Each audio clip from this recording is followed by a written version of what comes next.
ഒരുമാതിരി കഞ്ഞി പരിപാടി പോലെ ആയ ഒരു തള്ളായിട്ട് മാത്രമേ അതിനെ ഞാൻ എന്തിനാണ് ഈ ഷോയിലേക്ക് വന്നത്. പരീക്ഷയുടെ ഫസ്റ്റ് എപ്പിസോഡ് കണ്ടപ്പോഴത്തേക്ക് ഞാൻ വളരെ സെഡായി പോയി. മല പോലെ വന്നത് എലി പോലെ പോയി എന്ന് പറയും.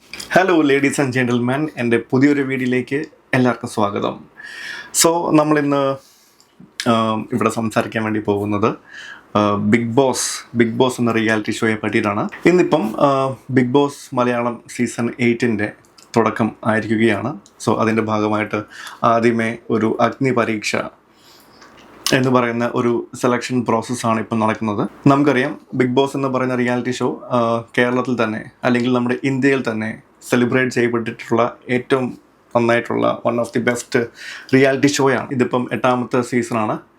ഞാനാണെങ്കിൽ സീസൺ 1 മുതലേ ഇത് കാണുന്നൊരു വ്യക്തിയാണ്. ഇപ്പം നമ്മുടെ കേരളത്തിലെ ഒരു കാര്യം അറിയാമല്ലോ, ബിഗ് ബോസ് എന്ന ഷോയിനെ പറ്റിയിട്ട് കുറേ പേര് എതിർപ്പും പറയുന്നുണ്ട്. എന്നാൽ അതിൻ്റെ എത്രയോ ഇരട്ടി ആൾക്കാർ ഇത് കാണുന്നുണ്ട്. പിന്നെ എനിക്ക് പേഴ്സണലി ഇതിനകത്ത് ഒരു കാര്യം മാത്രം എടുത്തു പറയണമെന്ന് പല പ്രാവശ്യം തോന്നിയിട്ടുള്ളൊരു കാര്യമുണ്ട്. അതായത് ഓരോ കണ്ടസ്റ്റൻ്റ് ഇതിൻ്റെ ഷോ ലോഞ്ചിൻ്റെ സമയത്ത് ലാലേട്ടൻ സ്റ്റേജിലേക്ക് വിളിക്കുമ്പോൾ അല്ലെങ്കിൽ ഈ ഷോയുടെ ഇടയ്ക്ക് തന്നെ പല പ്രാവശ്യമായിട്ട് ഓരോ കാര്യത്തിൽ അല്ലെങ്കിൽ ഓരോ സന്ദർഭത്തിൽ ചോദിക്കുന്ന ഒരു കാര്യം എന്താണെന്ന് ചോദിച്ചു കഴിഞ്ഞാൽ, നിങ്ങൾ എന്തിനാണ് ഈ ഷോയിലേക്ക് വന്നത്, അല്ലെങ്കിൽ എന്താണ് നിങ്ങളെ ഈ ഷോയിലേക്ക് നയിച്ചത് എന്നൊക്കെ ചോദിക്കുമ്പം അവരുടെ ഒരു സ്ഥിരം അഭിപ്രായമുണ്ട്. അതായത് ഒരു സെൽഫ് റിയലൈസേഷൻ അല്ലേ, അല്ലെങ്കിൽ ഞാൻ എന്താണെന്ന് തിരിച്ചറിയാൻ വേണ്ടിയിട്ടാണ് ഞാൻ ഇങ്ങോട്ട് വരുന്നത് എന്നൊക്കെയുള്ള ഒരു ഡയലോഗാണ് അവർ വെച്ച് കാച്ചുന്നത്. സോ അതൊന്നും എനിക്കത്ര, അല്ലെങ്കിൽ നമുക്ക് കേൾക്കുമ്പോഴേ അറിയാം, ഓക്കെ എന്തെങ്കിലുമൊക്കെ തള്ളണമല്ലോ എന്ന് കരുതി പറയുന്ന ഒരു തള്ളായിട്ട് മാത്രമേ അതിനെ ഞാൻ കാണുന്നുള്ളൂ. പക്ഷെ ചിലവരുണ്ട്, ഇല്ലെന്നല്ല ഞാൻ പറയുന്നത്, എങ്കിലും എല്ലാവരും ഇത് തന്നെ പറയുന്നു. എന്നാൽ എത്ര പേര് അതിൻ്റെ ഉള്ളിലേക്ക് പോയി കഴിയുമ്പം, അല്ലെ ഹൗസിൻ്റെ ഉള്ളിലേക്ക് പോയി കഴിയുമ്പോഴത്തേക്ക് അവർക്ക് കൃത്യമായിട്ടും ഉള്ള കാര്യങ്ങൾ ചെയ്യുന്നുണ്ടോ, അല്ലെങ്കിൽ അതിലേക്ക് കയറി കഴിയുമ്പോഴത്തേക്ക് അവർ എന്തിനാണ് വന്നത് എന്നുള്ള കാര്യം മറന്നു പോകുന്നു. ശരിക്കും അവരെന്താണെന്ന് അവരെക്കാട്ടിൽ കൂടുതൽ നമ്മൾ പ്രേക്ഷകർക്കാണ് മനസ്സിലാവുന്നത്. സോ അത് വളരെ ഒരു കോമഡി പീസായിട്ടുള്ള ഡയലോഗാണ് ആക്ച്വലി അത്. പിന്നെ നമുക്ക് എല്ലാവർക്കും അറിയാം, എല്ലാവരും തന്നെ അതിൻ്റെ ഉള്ളിലേക്ക് പോകുന്നത് അവർക്ക് പുതിയൊരു ഓപ്പർച്യൂണിറ്റി അല്ലേ, അവർക്ക് അവരുടെ ലൈഫിൽ പുതിയൊരു അച്ചീവ്മെൻറ്റ് ലഭിക്കാൻ വേണ്ടിയിട്ടാണ് അവർ പോകുന്നത്. ആ ഷോയിലേക്ക് വരുന്നത് തന്നെ ഒരു നല്ല ഓപ്പർച്യൂണിറ്റിയാണ്, ഒരു ബിഗ് അച്ചീവ്മെൻ്റ് ആണ്. പക്ഷേ എങ്കിൽ തന്നെ ആ ഷോ കഴിയുമ്പോൾ അല്ലേ, അതിൻ്റെ ഭാഗമായിട്ട് അവർ അതിൻ്റെ ഉള്ളിൽ എങ്ങനെ പെർഫോം ചെയ്യുന്നു അതിനനുസരിച്ച് ഓരോ മേഖലയിലും, ഇപ്പോൾ മോഡലിംഗ് ആണെങ്കിലും അല്ലെങ്കിൽ ഒരു ഫിലിം ഇൻഡസ്ട്രി അതിലേക്ക് പോകാൻ താല്പര്യമുള്ള ആൾക്കാരാണെങ്കിലും, അതല്ലെങ്കിൽ ഏത് ഫീൽഡിലേക്കും അല്ലേ, ഇപ്പം അങ്ങനെ ഒരു റിയാലിറ്റി ഷോയിലേക്ക് വരുന്ന ആൾക്കാരെന്ന് പറയുമ്പം ഈ പറഞ്ഞ പോലെ പ്രോഗ്രാം ബേസ് ചെയ്തിട്ടുള്ള എന്തെങ്കിലും ആവശ്യത്തിന് വേണ്ടിയിട്ട് അല്ലെങ്കിൽ എന്തെങ്കിലുമൊക്കെ ഉള്ള രീതിയിൽ മുമ്പോട്ട് പോകാൻ ആലോചിക്കുന്ന ആൾക്കാരായിരിക്കും. സോ അവർ ഈ പറയുന്ന പോലെയുള്ള എഫേർട്ട് അവർക്ക് ഈ ഷോയിൽ വന്നിട്ട് കഴിഞ്ഞാൽ അവർക്ക് ഒരുപാട് നല്ല നല്ല ഓപ്പർച്യൂണിറ്റീസ് ഇനിയും ലഭിക്കാനുള്ള ചാൻസസ് ഉണ്ട് അല്ലേ. അങ്ങനെ ഒരു പ്ലാറ്റ്ഫോം ആണ് ഈ ഷോ, അല്ലെങ്കിൽ അങ്ങനെയുള്ള ഒരു അവസരം ഈ ഷോ നൽകുന്നുണ്ട് അവർക്ക്. സോ അങ്ങനെ എത്ര പേർക്ക് അത് മാക്സിമം യൂട്ടിലൈസ് ചെയ്യാൻ വേണ്ടി പറ്റുന്നുണ്ട്, അല്ലെങ്കിൽ എത്ര പേരത് നന്നായിട്ട് ഉപയോഗിക്കുന്നുണ്ട് എന്നുള്ളത് അവരുടെ ഒരു കഴിവ് മാത്രമല്ല, അവരുടെ ഭാഗ്യം കൂടിയാണ് അല്ലേ. ഒരുപാട് കാര്യങ്ങൾ ഒത്തുചേരുമ്പോഴത്തേക്കാണ് ഒരു കണ്ടസ്റ്റൻറ്റിന് വളരെ നന്നായിട്ട് മുമ്പോട്ട് പോകാൻ വേണ്ടി പറ്റത്തുള്ളൂ. അവരതിൽ ചെയ്യുന്ന എഫേർട്ട് മാത്രമല്ല, അത് നമ്മൾ പ്രേക്ഷകർ കാണണം, അത് നമുക്ക് ഇഷ്ടപ്പെടണം, നമ്മൾ വോട്ട് ചെയ്യണം അല്ലേ. അപ്പം അതുമാത്രമല്ല, ഓരോ അഭിപ്രായത്തെ പറ്റിയിട്ടുള്ള അവരുടെ ഓരോ കാഴ്ചപ്പാട്, അവരതിനെ പറ്റി പറയുന്ന ഓരോ മറുപടികൾ അല്ലെ, ഓരോ സിറ്റുവേഷൻസ് അതിലുണ്ടാകുമ്പോൾ ശരിയാണ്, വളരെ പാടുള്ള ഒരു മത്സരം തന്നെയാണ് ഈ ബിഗ് ബോസ് എന്ന് പറയുന്ന റിയാലിറ്റി ഷോ. പക്ഷെ അതിൽ ഞാൻ എന്തിനാണ് ഇവിടെ വന്നത് എന്നുള്ള ഒരു തോട്ട് എപ്പോഴും മനസ്സിലുണ്ടാവണം അല്ലേ. ആ ഒരു തോട്ട് എപ്പോഴും കണ്ടിന്യൂസ് ആയിട്ട് റിഫ്രഷ് ചെയ്ത് മനസ്സിൽ വെച്ചെങ്കിൽ മാത്രമേ ഉള്ളൂ ഈ പറഞ്ഞ 100 ദിവസം അവർക്ക് മുമ്പോട്ട് കൊണ്ടുപോകാൻ വേണ്ടി പറ്റത്തുള്ളൂ. സോ എനിവേസ്, അങ്ങനെ നമ്മുടെ ബിഗ് ബോസ് മലയാളം സീസൺ 8 ഇപ്പം വരാൻ പോവുകയാണ്. അതിൽ അഗ്നി പരീക്ഷ, നമ്മൾ നേരത്തെ പറഞ്ഞായിരുന്നു, അഗ്നി പരീക്ഷ എന്ന് പറയുന്ന ഒരു സെഷനാണ് ഇപ്പോൾ നടക്കുന്നത് ആക്ച്വലി. അപ്പോൾ അതിൽ 10,000-ൽ പരം ആപ്ലിക്കേഷൻസ് വന്നു. അതിൽ 40 പേരെയാണ് അവർ സെലക്ട് ചെയ്തേക്കുന്നത്. സോ ആ സെലക്ട് ചെയ്ത 40 പേരിൽ 30 പേരും ഡയറക്റ്റ് എൻട്രി ആണ്. ബാക്കി 10 പേരെന്ന് പറയുന്നത് മൈജി ഫ്യൂച്ചറിൻ്റെയും വൈറ്റ് ഗോൾഡിൻ്റെയും ഫാസ്റ്റ് ട്രാക്ക് എൻട്രി അതുവഴിയാണ് വന്നിട്ടുള്ളത്. അങ്ങനെ തീ പരീക്ഷ ആക്ച്വലി അഗ്നിപരീക്ഷ തുടങ്ങിയിട്ടുണ്ട്.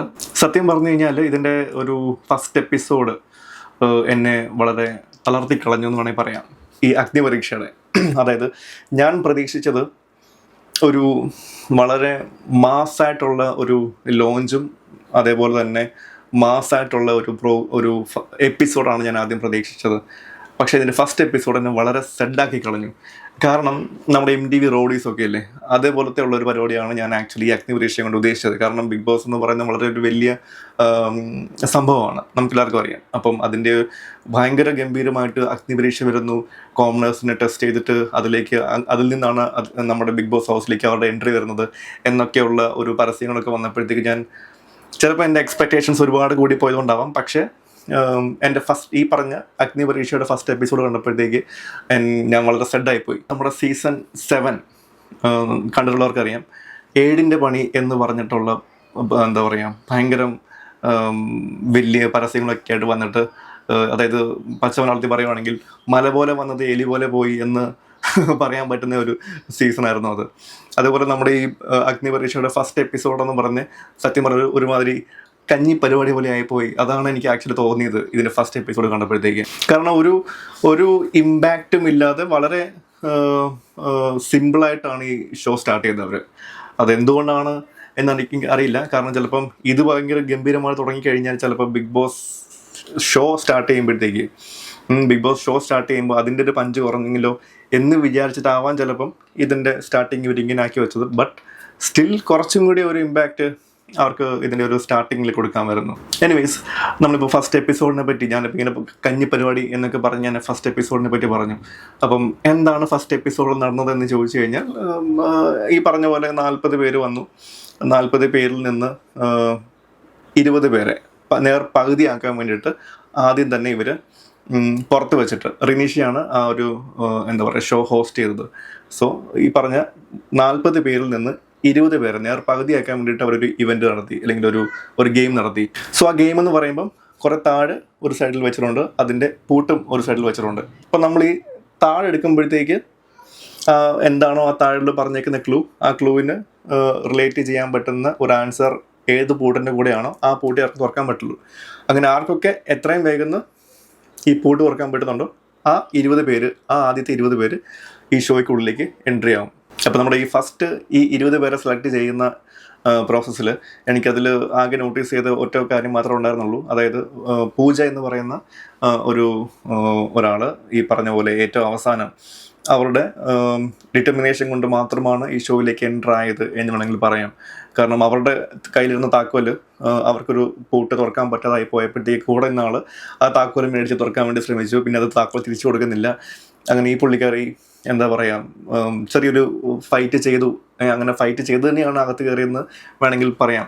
അപ്പം അങ്ങനെയുള്ള ഒരു എൻട്രി ആയിരുന്നു അവർക്ക് കിട്ടിയത്. But still Xi did well. അങ്ങനെ നമ്മുടെ ആദ്യത്തെ 20 പേര് നമ്മുടെ ഷോയ്ക്കുള്ളിലേക്ക് കയറുന്നു. സോ അകത്ത് കയറിയ 20 പേരെ നമ്മുടെ ജഡ്ജസ് അവരെ വെൽക്കം ചെയ്യുന്നു, അവരെ പരിചയപ്പെടുന്നു, അവർ ഇവരുടെ കാര്യങ്ങളൊക്കെ ചോദിച്ച് മനസ്സിലാക്കുന്നു. സോ നമ്മുടെ ജഡ്ജസായിട്ട് വന്നിരിക്കുന്നത് അഖിൽ മാരാർ, അതേപോലെ രഞ്ജിനി ഹരിദാസ്, റിയ സലീം എന്നീ 3 പേരാണ്. പിന്നെ നമുക്ക് കാണാൻ പറ്റിയിട്ടുള്ളത് ഈ 20 പേരെ ഈ നമ്മുടെ 3 ജഡ്ജസും കൂടി 3 ഗ്രൂപ്പായി ഡിവൈഡ് ചെയ്യുന്നു. പക്ഷെ അവരതിനകത്ത് വിളിക്കുന്നത് ടീം എന്നാണ്. 3 ജഡ്ജസിൻ്റെയും ടീം എന്നാണ്. പക്ഷെ ടീമൊന്നുമല്ല, അവർ ജസ്റ്റ് ഗ്രൂപ്പ് മാത്രമാണ്. 3 ഗ്രൂപ്പായി ഡിവൈഡ് ചെയ്യുന്നത്. കാരണം ഇവർക്ക് വീണ്ടും ഇതിനകത്ത് ഒരു മത്സരമുണ്ട്. ആ മത്സരത്തിൽ നിന്ന് കുറച്ച് പേര് ഇന്നാവും, കുറച്ച് പേര് ഒരു ഡേഞ്ചർ സോണിലേക്ക് പോകും. ആ ഡേഞ്ചർ സോണിനെ അവർ വിളിക്കുന്നത് ഔട്ട് ഹൗസ് എന്നാണ്. ഓക്കെ, സോ ഇവർ ടീമെന്ന് പറഞ്ഞു, അല്ലെങ്കിൽ ടീമെന്ന് വിളിക്കുന്നത് കൊണ്ട് ഞാൻ ആദ്യം പ്രതീക്ഷിച്ചത് ഓക്കെ ജഡ്ജസിൻ്റെ 3 ടീം, അപ്പം ജഡ്ജസ് തമ്മിൽ ഒരു ചെറിയൊരു മത്സരം കാണും, അല്ലെങ്കിൽ അവർ ടീമുമായിട്ട് തമ്മിൽ മത്സരിക്കും എന്നൊക്കെയാണ് ഞാൻ പ്രതീക്ഷിച്ചത്. പക്ഷേ അങ്ങനൊന്നുമില്ല. കാരണം എനിക്ക് മനസ്സിലായത് ഈ 20 പേർക്കും കൂടി ഒരുമിച്ച് അവിടെ നിന്ന് ഗെയിം കളിക്കാനുള്ള സ്പേസ് നമ്മുടെ സ്റ്റേജിലില്ല. സോ അവരതുകൊണ്ട് ഈ 20 പേരെ 3 ബാച്ചായിട്ട് അല്ലെങ്കിൽ ഗ്രൂപ്പായിട്ട് ഡിവൈഡ് ചെയ്യുന്നു. എന്നിട്ട് ഓരോ ഗ്രൂപ്പിനെയും സ്റ്റേജിലേക്ക് വിളിച്ച് അവർക്കൊരു ഗെയിം കൊടുക്കുന്നു. ആ ഗെയിമിൽ വിജയിക്കുന്ന ആൾക്കാർക്ക് ഒരു എന്താ പറയുക ഒരു പെൻഡൻറ്റ് കൊടുക്കുന്നു, ഇൻഫിനിറ്റി പെൻഡൻറ്റ്. സോ നമ്മുടെ ഈ സീസൺ 8 ആണല്ലോ, 8നെ 90 ഡിഗ്രി തിരിച്ചിട്ട് കഴിഞ്ഞാൽ കിട്ടുന്ന ഷേപ്പാണ് ഇൻഫിനിറ്റി. സോ ആ ഷേപ്പിലുള്ള ഒരു പെൻഡൻറ്റ് കൊടുത്ത് അതിനെന്തൊക്കെയോ സ്പെഷ്യൽ പവർ ഉണ്ടെന്നാണ് ഇപ്പോൾ പറയുന്നത്. നമുക്ക് വഴിയെ കണ്ട് നോക്കാം എന്താണ് അതിൻ്റെ സ്പെഷ്യൽ പവർ എന്നുള്ളത്. എനിവേയ്സ്, അപ്പോൾ അത് ഒരാൾക്ക് മാത്രമല്ല, ഒന്നിൽ കൂടുതലോ ആൾക്കാർക്ക് കിട്ടാനുള്ള ചാൻസ് ഉണ്ട്. അത് അപ്പം ഗെയിമിൽ ജസ്റ്റ് ജയിക്കുക മാത്രമല്ല, നമ്മളെങ്ങനെ ആ ഗെയിമിനെ ഹാൻഡിൽ ചെയ്യുന്നു, അല്ലെങ്കിൽ നമ്മുടെ പെർഫോമൻസ് വെച്ചിട്ടൊക്കെ ഒരാൾക്കോ അല്ലെങ്കിൽ ഒന്നിൽ കൂടുതൽ ആൾക്കാർക്കോ അത് കിട്ടാനുള്ള ചാൻസസ് ഉണ്ട്. ആ ഗെയിമിൽ പരാജയപ്പെടുന്നവരെ തൽക്കാലം ഈ പറഞ്ഞ റെഡ് സോൺ അല്ലെങ്കിൽ ഔട്ട് ഹൗസിലേക്ക് അവരെടുത്തുന്നു. എന്ന് വെച്ചാൽ അവർ ഇപ്പോഴേ ഔട്ടാവുന്നില്ല. അവർക്ക് വീണ്ടും എനിക്ക് തോന്നുന്നു മത്സരിക്കാനുള്ള ചാൻസ് ഉണ്ട്. അവർക്ക് വീണ്ടും ഗെയിമിലേക്ക് തിരിച്ച് റീ എൻറ്റർ ചെയ്യാനുള്ള ചാൻസ് അവർ കൊടുക്കുന്നുണ്ടെന്നാണ് പറഞ്ഞിരിക്കുന്നത്. എങ്കിലും നമുക്ക് വഴിയെ കണ്ടു നോക്കാം എന്താണ് സംഭവിക്കാൻ പോകുന്നതെന്നുള്ളത്. അങ്ങനെ നമ്മുടെ ഫസ്റ്റ് എപ്പിസോഡ് അവിടെ തീരുന്നു. ഈ പറഞ്ഞ പോലെ കുറച്ച് പേര് സേഫായിട്ടിരിപ്പുണ്ട്, കുറച്ച് പേര് ഡേഞ്ചർ സോൺ, അതായത് നമ്മുടെ ഔട്ട് ഹൗസിൽ ഇരിപ്പുണ്ട്. അപ്പം നമ്മുടെ ജഡ്ജസ് ചോദിക്കുന്നുണ്ട്, ബാക്കി ഓൾറെഡി ആദ്യമേ 20 പേരാണല്ലോ അകത്ത് കയറിയേ, അപ്പോൾ ബാക്കി കയറാത്ത 20 പേരുണ്ടല്ലോ, അപ്പം അവരെ എന്ത് ചെയ്യും, അവരെ പറഞ്ഞു വിട്ടോ എന്നൊക്കെ നമ്മുടെ ജഡ്ജസ് ചോദിക്കുന്നുണ്ട്. അപ്പം റിയാസ് പറയുന്നുണ്ട്, അതൊരു ഫെയർ ഗെയിം അല്ല, അവർക്ക് ഇത് വലിയ റിയാലിറ്റി ഷോ അല്ലേ, സോ അവർക്ക് ഒരു അവസരം കൂടി കൊടുക്കണം എന്ന് പറയുന്നുണ്ട്. ശരിയാണ്, അവർ കുറേ പേരെ വിളിച്ചു കൂട്ടി പെട്ടെന്ന് ഒരു താക്കോലെടുത്ത് തുറന്നു, കുറച്ച് പേര് അതിനനുസരിച്ച് കയറിക്കോ എന്ന് പറയുമ്പോഴത്തേക്ക് അത് അത്ര സുഖമുള്ളൊരു പരിപാടിയായിട്ട് എനിക്ക് തോന്നിയില്ല ആക്ച്വലി. പക്ഷേ ആ എപ്പിസോഡ് കണ്ട് അവസാനിച്ചപ്പോഴാണ് ഓക്കെ കൊള്ളാം, കുഴപ്പമില്ല, അവർക്ക് വീണ്ടും ഒരു ചാൻസ് കൊടുക്കുന്നുണ്ട് ആദ്യത്തെ ഔട്ടായി നിൽക്കുന്ന 20 പേർക്ക്. സോ ഇന്ന് ഞാൻ ഹോട്ട്സ്റ്റാറിൽ ആ ഒരു എപ്പിസോഡ് കണ്ടിരുന്നു. പക്ഷേ ഈ പറഞ്ഞ പോലെ ഇന്നലത്തെ, അതായത് നമ്മൾ ഇന്നലെ കണ്ട ഫസ്റ്റ് എപ്പിസോഡ് വെച്ച് കമ്പയർ ചെയ്യുമ്പോൾ ഫാർ ബെറ്റർ ആയിട്ടുണ്ട്. ഞാൻ പറഞ്ഞല്ലോ, ഞാൻ കുറച്ച് മുന്നേ പറഞ്ഞത് ഇതൊരുമാതിരി കഞ്ഞിപ്പരിപാടിയായി പോയല്ലോ എന്നൊക്കെ. പക്ഷേ നമ്മുടെ ഈ പറഞ്ഞ എപ്പിസോഡ് 2 കണ്ടപ്പോഴത്തേക്ക് വളരെ ഇമ്പ്രൂവ്ഡ് ആയിട്ടുണ്ട്. അതായത് നമ്മുടെ ജഡ്ജസ് ആണെങ്കിലും ഇവരെ ഹാൻഡിൽ ചെയ്യുന്ന രീതികളും അല്ലെങ്കിൽ ആ വന്ന 20 പാർട്ടിസിപ്പൻസ് ആണെങ്കിലും വളരെ നന്നായിട്ട് പെർഫോം ചെയ്യുന്നുണ്ട്, അല്ലെങ്കിൽ ഇൻറ്ററാക്ട് ചെയ്യുന്നുണ്ട്. ആ ഒരു ഗെയിമിൻ്റെ സ്പിരിറ്റ് ആക്ച്വലി നമുക്ക് കിട്ടിയത്, അല്ലെങ്കിൽ എനിക്ക് കിട്ടിയത് ഈ സെക്കൻഡ് എപ്പിസോഡ് കണ്ടപ്പോഴത്തേക്കാണ്. ചിലപ്പം അവർ ആദ്യമേ തന്നെ ഔട്ടായി പോയത് കൊണ്ട് അവർക്ക് ഒരു ചാൻസും കൂടി കിട്ടിയത് നന്നായിട്ട് ഇമ്പ്രൂവ് ചെയ്യണം എന്നുള്ള തോന്നൽ കൊണ്ടാവാം, അല്ലെങ്കിൽ ഷോയുടെ ആൾക്കാർ തന്നെ അവരുടെ അടുത്ത് പറഞ്ഞിട്ടുണ്ടാവാം. ഇപ്പം ഈ നമ്മുടെ എപ്പിസോഡ് 1 നമ്മൾ നോക്കുമ്പോഴത്തേക്ക് കണ്ടസ്റ്റൻ്റ് ഭാഗം അല്ലെങ്കിൽ കണ്ടസ്റ്റൻസ് എല്ലാവരും ഈ വന്നവർ, അതായത് 20 പേര് ആദ്യമേ എൻ്റർ ആയിട്ടുള്ളവരെല്ലാവരും തന്നെ വളരെ അത്ര ആക്റ്റീവായിട്ടൊന്നും എനിക്ക് തോന്നിയില്ല. ഈ പറഞ്ഞ പൂജയുടെ കേസ് പറഞ്ഞതുപോലെയുള്ള 1-2 ഇൻസിഡൻസ് മാത്രമേ ഉണ്ടായിട്ടുള്ളൂ. പക്ഷേ ഈ പറഞ്ഞതുപോലെ ജഡ്ജസ് പിന്നെ കുറച്ചുകൂടി ഇതിനെ ഫണ്ണായിട്ട് മുമ്പോട്ട് കൊണ്ടുപോകാൻ വേണ്ടി നോക്കി. കാരണം അഖിൽമാരാറും ഈ പറഞ്ഞ പോലെ രഞ്ജിനി ഹരിദാസും നമ്മുടെ റിയാസ് സലീമും തമ്മിൽ വളരെ രസകരമായിട്ടുള്ള രീതിയിലുള്ള പരിഹാസങ്ങളും സംസാരങ്ങളും ഒക്കെ നന്നായിട്ട് തോന്നി. പക്ഷെ അതിൽ നിന്നുമെല്ലാം വളരെ ബെറ്റർ ആയിട്ട് എനിക്ക് ഇന്ന് ഞാൻ രണ്ടാമത്തെ എപ്പിസോഡ് കണ്ടപ്പോഴത്തേക്ക് വളരെ ഇമ്പ്രൂവ് ആയിട്ട് എനിക്ക് തോന്നി. സോ നാളെ മുതൽ ഇതല്ല, അല്ലെങ്കിൽ ഇന്നലെയോ ഇന്നോ കണ്ടതുപോലെ ആയിരിക്കത്തില്ല, നാളെ വളരെ ഗംഭീരമായിട്ട് ഷോ മുമ്പോട്ട് പോകും എന്നാണ് ജഡ്ജസ് പറഞ്ഞിരിക്കുന്നത്. സോ എനിവേസ് നമുക്കത് കാത്തിരുന്ന് തന്നെ കാണാം എന്തായി തീരും എന്നുള്ളത്. നിങ്ങളെല്ലാവരെയും പോലെ തന്നെ ഞാനും വളരെ പ്രതീക്ഷയോടെ കാത്തിരിക്കുകയാണ്. അതിനനുസരിച്ച് എൻ്റെ അഭിപ്രായങ്ങളും ഞാനിവിടെ രേഖപ്പെടുത്തുന്നതാണ്. നിങ്ങൾക്കും എന്താണ് ഇതിനെപ്പറ്റി പറയാനുള്ളത്, അല്ലെങ്കിൽ നിങ്ങളുടെ ഇൻട്രസ്റ്റിംഗ് ആയിട്ടുള്ള നമ്മുടെ ബിഗ് ബോസിനെ പറ്റിയിട്ട് എന്താണ് നിങ്ങൾക്ക് പറയാനുള്ളത്, അതെല്ലാം നിങ്ങൾക്ക് കമൻറ്റ് സെക്ഷനിൽ രേഖപ്പെടുത്താം.